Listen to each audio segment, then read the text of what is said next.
नागपूर शहरातील जनतेवर अन्याय होत आहे. म्हणजे नागपूर महानगरपालिकेचं क्षेत्र आहे, त्या क्षेत्रामध्ये प्रशासक इथल्या लोकांना वेठीस धरत आहे. सामान्य माणसाचं जीवन जगणं मुश्किल झालं आहे.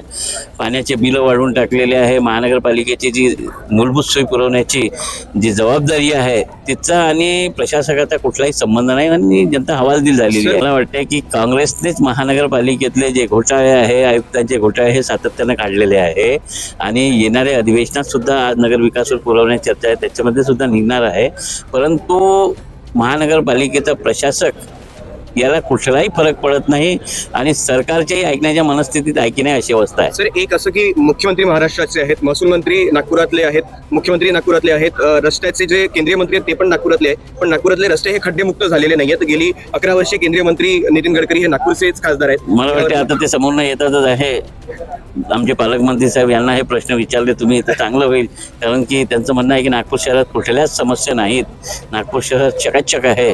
तर त्यांना आपण विचारलं तर इथे लोकांनी QR कोडनी कोणत्या भागामध्ये कचऱ्याची ढीग आहे, कोणत्या भागात रस्त्यावर खड्डे आहे हे प्रशासकाला सांगितल्यानंतरही कुठलीच कारवाई झालेली नाही. प्रशासन विरोधी पक्षासोबत सकारात्मक नसतं असं म्हणणं आहे का तुमचं?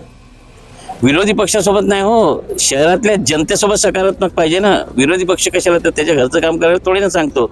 शहरातल्या जनतेचे जे प्रश्न आहे ते सरकारनं सोडवले पाहिजे, त्याच्यासाठी सकारात्मक सरकार नाही असं म्हणावं लागतं.